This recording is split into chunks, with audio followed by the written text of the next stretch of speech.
Good morning and welcome to the Core Connection. I'm Mira Rubin here with you on Enlightened World Network, and today's topic is choice of meaning. And we often talk about being meaning-making machines, human beings, and what we're going to talk about today is that the choice, where we always have choices, and the choice of meaning that we ascribe to circumstances and experiences in our lives those choices are probably the most important choices we can make. So we're going to have a conversation about that today. Good morning, Rosalind. Welcome. Great to have you here with us this morning, and welcome to everybody else who's joining us. Choice of meaning. I'm really excited to have this conversation, but before we get started, let's take a minute or two to get present. So let's take a deep breath in through your nose and hold it. And imagine clean, crisp oxygen flooding your lungs, flowing into your bloodstream, nourishing all your cells, all your organs, bringing vital life energy to your body and being. And as you exhale any tension, stress, negativity, fatigue. And now let's take another deep breath in through your nose and hold it. This time, imagine brilliant, bright light lighting you up from the inside out, illuminating, electrifying, and energizing all your cells, your molecules, your electrons, creating a brilliant beam of light and energy from your heart out into the world. And as you exhale any remaining tension, stress, negativity, fatigue. And now let's press our palms together and rub them vigorously together to feel the friction, the temperature, the pressure, and all the tickling and tingling that happens when you stop rubbing them together. Allow all those sensations to bring you present right here, right now, into this remarkable physical form that enables you to experience life. Welcome, welcome, welcome. So today we're talking about choice of meaning. And this came about yesterday in a conversation, which was really, really interesting because it was with someone who was experiencing a circumstance, a situation that was very, very unfamiliar. And they said, I don't know what it means. I don't know, essentially, what to make it mean. What does it mean? What do I do? How do I interact with it? And so Rosalind says the definition and words we use can be interpreted differently. Like the word love has different attachments to it. Well, that's such a good point, because the words that we use, we talk about love, we talk about even the color blue, for instance. We assume that just because we both agree that something is blue, that we have the same experience of blue. I have no idea what you think blue is, right? I just know what I think blue is. And so we can say that we both value love, but that doesn't mean that we know that we share a common definition. And that's something that we get to explore with each other, because, that's how meaning is made, right? And so what was really interesting in this conversation was that this person was talking about how they ask for guidance around what is the meaning of this? What's the lesson here? What's the meaning of this? And Rosalind says, right, a shared common understanding when we use words. Yes. So the thing is that we get to clarify what we mean by those words, because otherwise we're assuming that we have the same baseline, that we have the same foundation, and that we agree about what something means, when in fact we may not.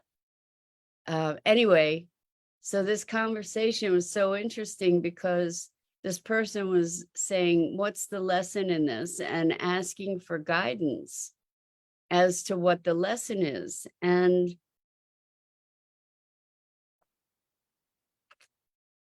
what is very clear to me is that it's not that there's a lesson.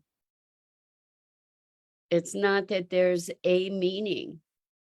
There are a multitude of meanings that we could ascribe to something. And so what I was saying is that's not a useful question. It's not a useful question, or it's not as empowering a question as what meaning will I make of this? What meaning can I make of this that serves my highest good, or that serves my highest, most empowering? That's a very different question than what's the meaning of this? Because and it's a more accurate question, because it gets to the heart of the matter, which is that we are the ones that make up the meaning to begin with. And so I can make, let's say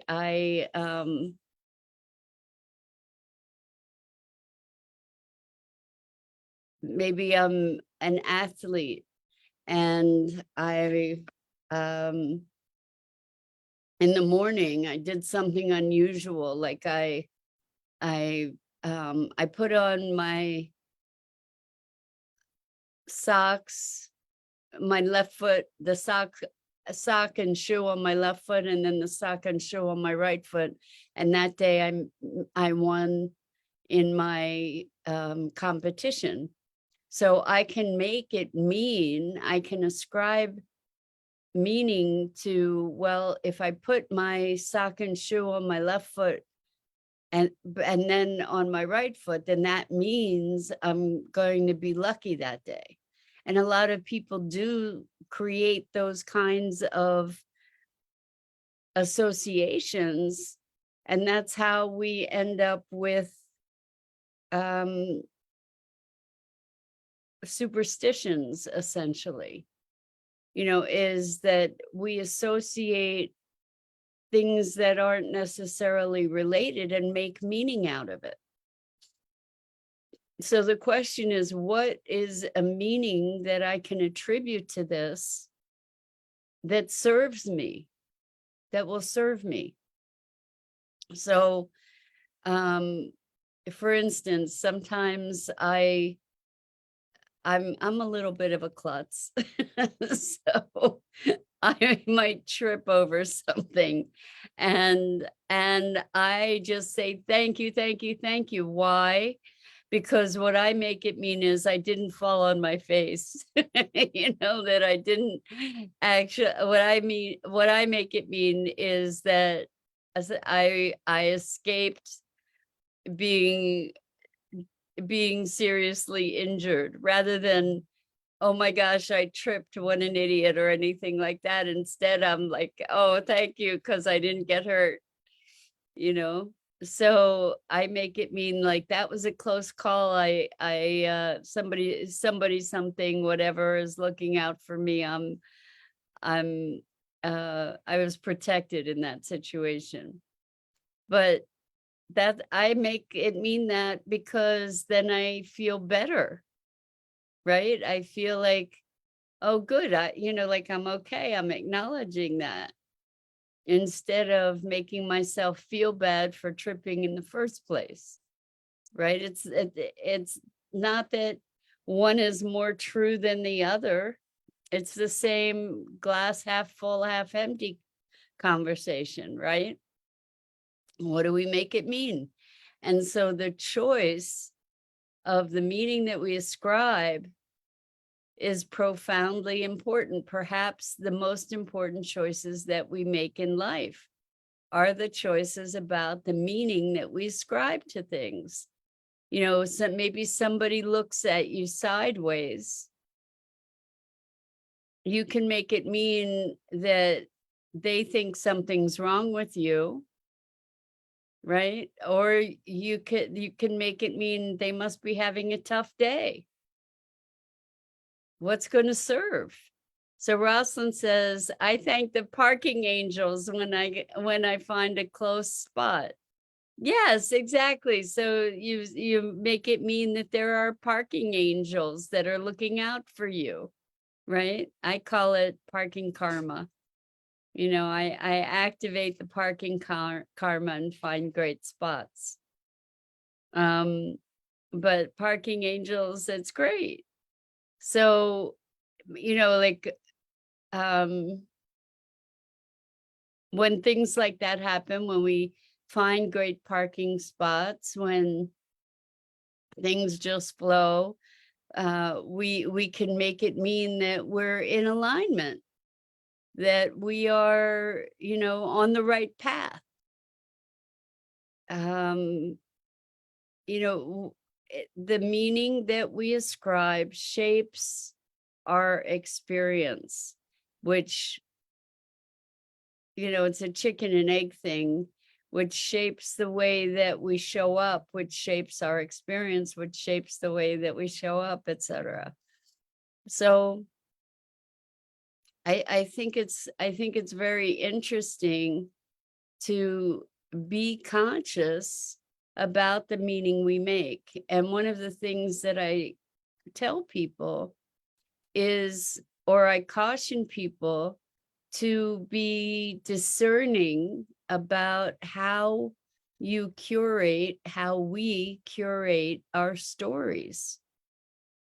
So what that means is all that meaning stuff is a story. It's all a construct. And so when we say, I'm sick all the time, or I'm just always tired, or what, you know, these are the stories that we are shaping our lives with, and they deserve greater attention.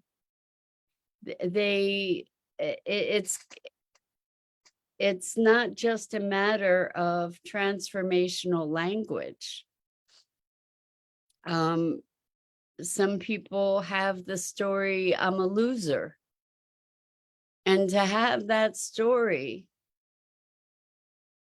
it's a self-fulfilling prophecy, because even if you're doing wonderful, amazing things in the world, if you believe that you're a loser, you don't ever get to experience the joy and reward of all the amazing things that you do. Because if you believe that you're a loser, then you can only assimilate loser sorts of things. All the good things just are lost on you.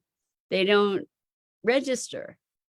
And by the way, if you all are wanting to participate in our conversation today, and if you're writing comments that I'm not responding to, please go to the Enlightened World Network Facebook page or YouTube channel, and you can add comments in there. And when I see the comments, I will respond to them.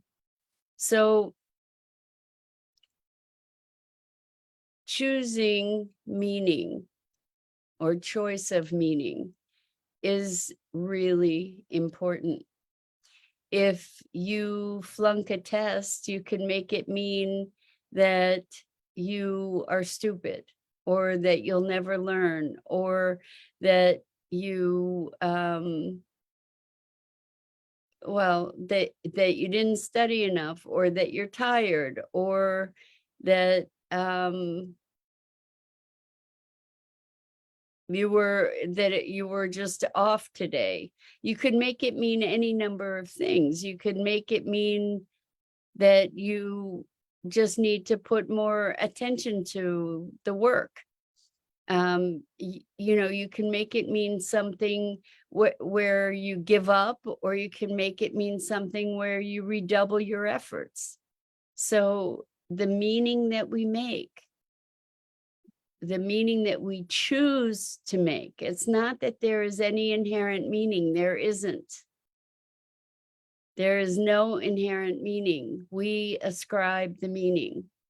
So Rosalind says, I'm often listening to the stuff after the word but. So that's a really interesting conversation too, but versus and. So I love you, but I hate it when you leave dishes in the sink. So when you say, I love you, but, what comes after but mitigates I love you. So because the leaving the dishes in the sink make it so I don't love you so much anymore. Like the but sort of throws away whatever's in front of it. If you say I love you and I really hate it when you leave dishes in the sink, then it's and, it's not instead of, where the but sort of makes an instead of. So that's an important choice of words, because but is a nullifier, essentially. And so Rosalind says, when someone is explaining something, yes. So you're listening to stuff after the word but, because the stuff before has just been tossed out the window by the word but. If they had said and, then it's inclusive and it's more expansive. Good morning, Bernadette. So good to have you here with us this morning. And so Bernadette says, anything after the but is how they truly feel. Yeah, so if you say and, then I can know how that both are important, right? And so choice of meaning. So here in this case, we're saying, well, anything after but is how you really feel, and the stuff before it doesn't count. So that's also meaning making. You're just saying I love you because you want to placate me, and you want to berate me by leaving because I left the dishes in the sink. So Rosalind says, great distinction. The word but nullifies while and is inclusive. Exactly. And so it may be, these are nuances of language, but nuances of language are also nuances of meaning. And they're not, while they may seem simple, they're actually quite profound, because it's the difference in experience, for instance, between I have to do this and I get to do this, or I'm blessed to do this. It's a very, very different experience to say I have to versus I get to. One is an obligation, the other is an opportunity. And one is an obligation, the other is a gift. Yeah, so looking at this notion of choice of meaning, like if somebody's rude to you, you can make it that they're this way, that way, or the other way. You could make it that they're having a rough day. You could make it about you. You could make it that they don't like you, or they don't, you could go off on all kinds of stories. These are meaning-making exercises, which we engage in pretty much all the time, because that's how we navigate. And so the beauty of this conversation that kicked this whole thing off was that this person was in a state where they didn't know They were just in a state of, I don't know. They were in a state of wonder and curiosity and saying, I don't know what to make of this. They didn't have a context for it. They didn't have a way to categorize it. They didn't have a box to put it in so that they could put it on the shelf or know how. They were like, I don't know how to act. I don't know what to make of this. And the thing that's so fascinating is that when we encounter these moments of not knowing, of possibility, of something unfamiliar, we kind of rush, generally, we kind of rush to categorize it or to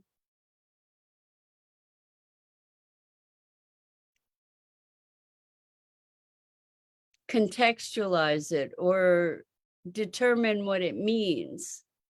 So, have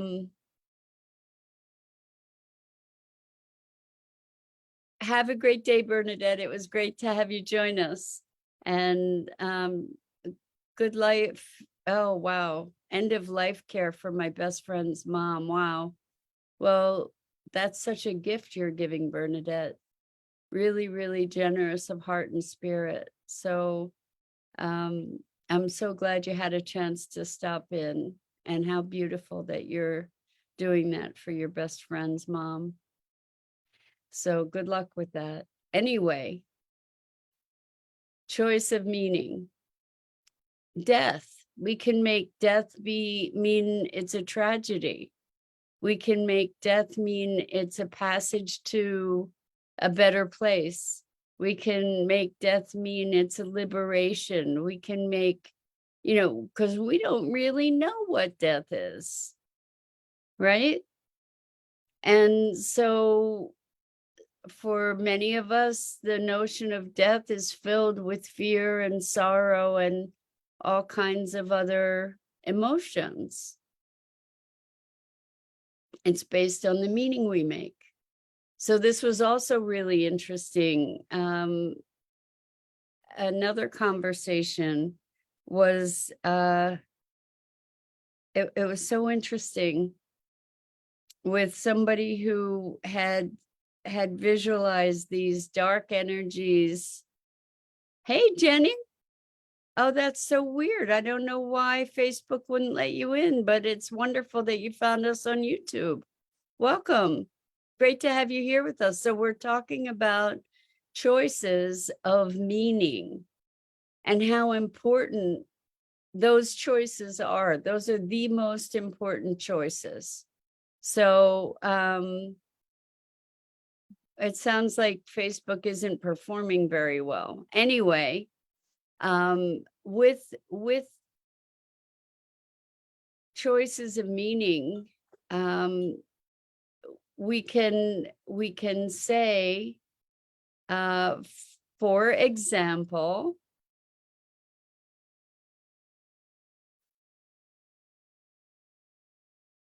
I'm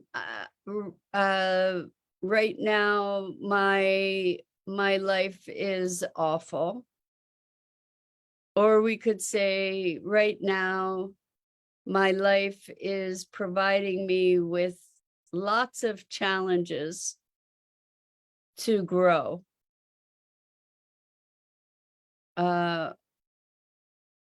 Big difference, big difference. And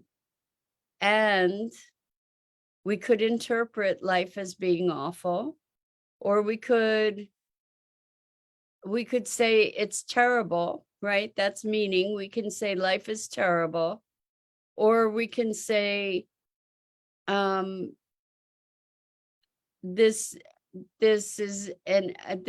struggle is making me stronger, or I'm being challenged to be resourceful, or I'm being challenged to grow. And the feeling of being challenged to grow is very different from the feeling of being trapped in a terrible life. You know, terrible is also a meaning that we ascribe. So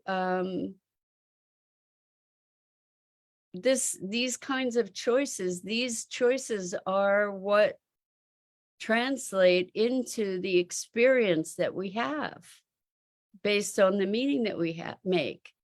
It's the same, it's the story of the two kids in different rooms. One of the kids is in a room filled with toys and is crying, and the other is in a room full of horse manure and is shoveling and singing a song, shoveling the horse manure and singing a song. And so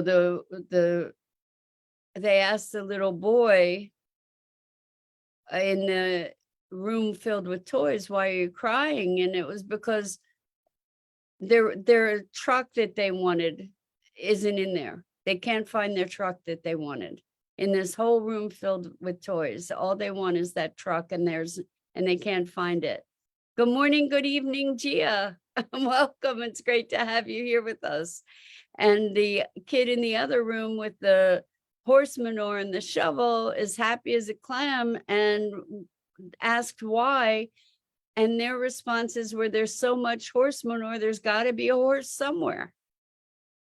So what the meaning that we make is what we live into. So exactly, Jenny, any of the meaning that we have, we get to choose. We can say, you could say you're having a terrible life. You can say that you're on a hero's journey.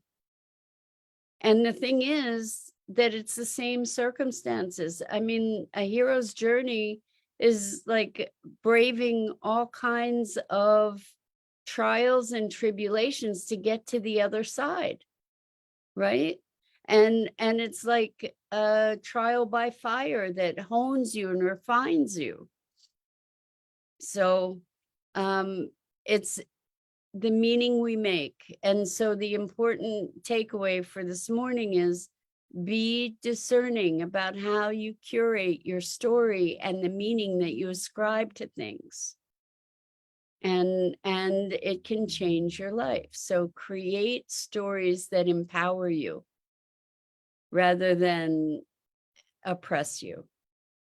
And so with that, I'm going to sign off. I'm Mira Rubin. This is the Core Connection, and I go live each weekday morning here on the Enlightened World Network Facebook page and YouTube channel, and at 9 a.m. Eastern.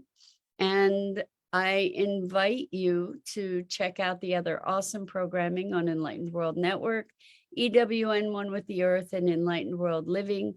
And until next time, so much love to you.